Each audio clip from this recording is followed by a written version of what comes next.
Hello Virgo, this is Victoria from Mindful Bamboo and I'm here with your August monthly tarot forecast. As always, we'll be looking at your love life, at your career and workspace, and we'll get you some guidance from the universe on how to best utilize the energies of the month of August. At the end, I'll pull some cards from your personal interest to yourself. So stick around.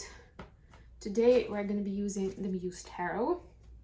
I'm just back from vacation and I've actually done quite a lot of travel in the last 2 months, so I don't take a lot of decks with me, but then when I come home, I want a variety, so we're doing this. Your season will start the sun goes into Virgo in August, so happy birthday to those whose birthday is in August, and yeah, definitely some exciting times with the 8-8 portal, with a few big transits around Saturn and Pluto and Neptune. And also we have Mercury retrograde for the running most of August. So that's gonna bring in a different dynamic as well. Okay, and speaking of which, we'll start with a little oracle message and then we'll get into the main read. Remember that these are general readings, so take only what resonates for you. And also these are for Sun, Moon, and Rising Virgo. So if you're watching for your sun sign, I recommend watching readings for your other placements as well. You have To the Sea. I like it. The Exploration. It's card number 7. 7 is about going deep. It's about seeing something, you know, on a deeper level with new nuances. The situation, the person, some events that happen to you. Isn't it wonderful when you feel yourself in the flow of life, when events and conditions seem to engage you in a way that is fluid and effortless? This card reminds you that going with the flow is exactly what you need to do right now. Ride the wave of opportunity formed by perfect conditions. Allow trust and faith to guide you forward as you flow like a river into the sea of life. So follow the flow, essentially. That's the card, which could be hard to do at times, especially if the flow assumes that we're supposed to change our ways.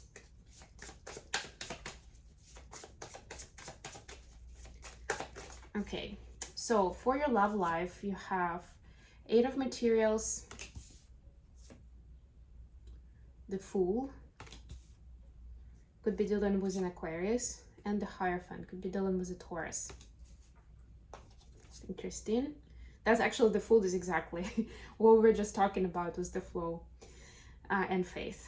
For your workspace, we have 8 Voices. We have 2 of Inspiration. And we have 6 of Inspiration. Beautiful. And then the advice, we have Page of Emotions. Shining through the pain. Knight of Materials. And 4 of Inspiration. Wow. It's 4 of Wands. Doesn't really mean the same, exactly the same meaning in this deck, but I'll talk you through it. And Page of Materials at the bottom of the deck. So there is some kind of new inspiration where you see something happening outside of you. So somebody doing something interesting, or people talking about their experience, and you immediately think, oh, I want that too, right? So don't push that away. That's part of being in the flow, right?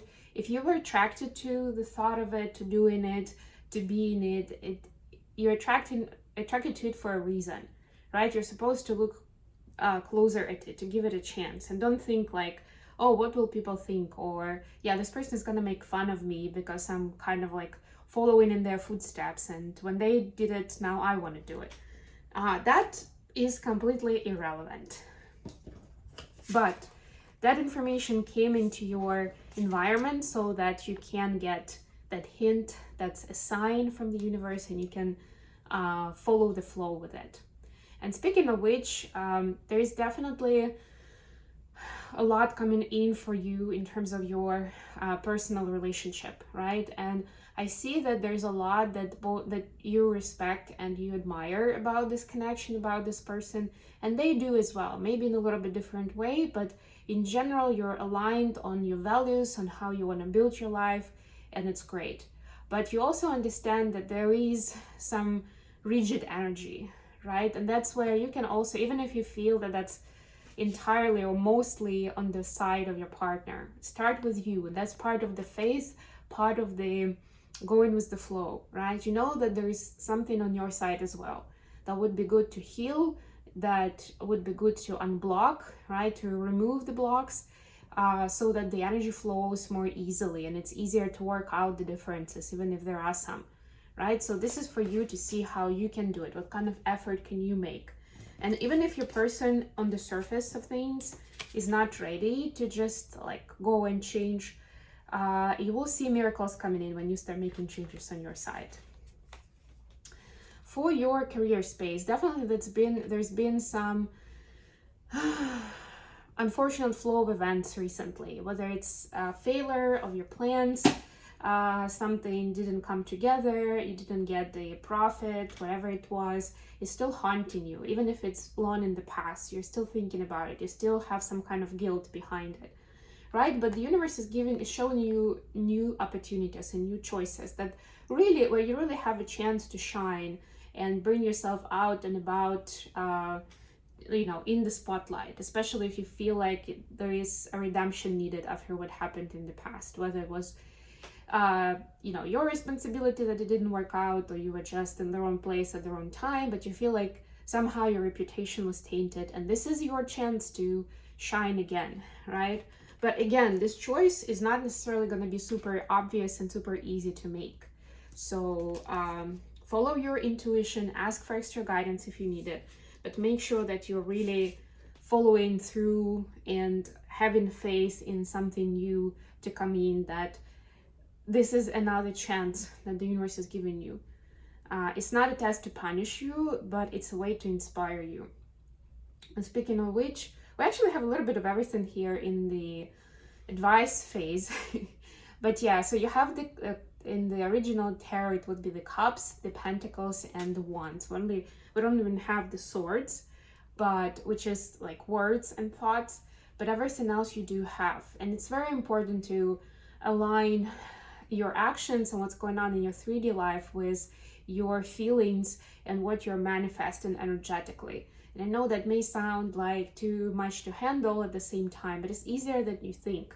And you can start with something small, right? Or something obvious, like that work situation we're just talking about, right? Maybe you are preventing yourself from being successful because you have some kind of negative self-talk, some kind of story you're telling yourselves or other people about what you can do or how you are or how you make decisions, whatever it is, or how capable you are, right? So turn that around, see what really inspires you. If in the work that you're doing now you don't really feel like you can come out and shine, that's a thought to change the workplace, to change a career, do something different.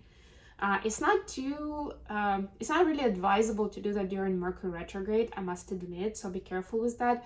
But you don't have to make the change tomorrow, right? It will, however, be a really beneficial time for reflection. And that's where you can reflect what is really inspiring me, what is really helping me feel like part of a community, or making me want to create a community around what we do, how we feel, how we live our life.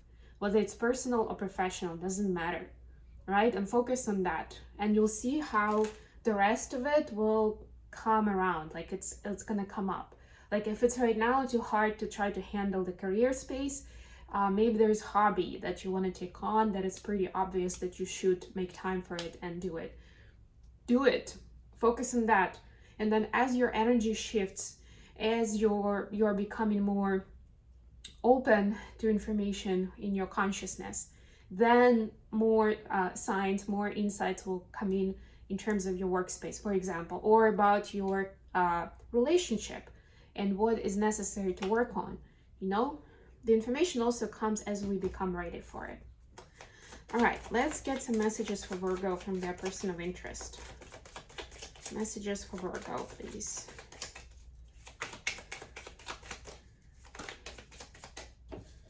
Okay, we got Seven of Pentacles clarified by Nine of Swords. Yeah, so your person, similarly to you, they feel like something is out of place and they're struggling to come up with a plan on what it is and how they want to do it.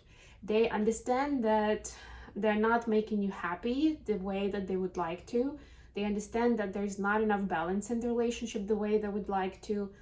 They really value it, they cherish it, so they don't want to leave it behind. But they're struggling to come up with a good plan of action. What do I do with it? How do I change it around? So maybe that's somewhere, but they are motivated. They want this to be better. They want to work on themselves as well, right? But it's not very easy for them to come up with specific things. So maybe that's somewhere where you can also help them, Virgo, or at least remember that constructive point that we were talking about. Maybe come to senses when giving them some mild feedback, or or kind feedback. Even if it's something that's unfortunate, that's making you angry, you can still present it in a kind and respectful way, so that it's something that can be worked upon and not something that agitates or triggers your person.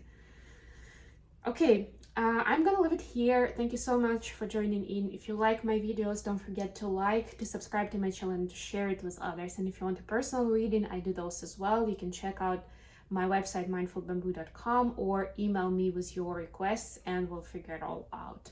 Thank you very much, and until next time.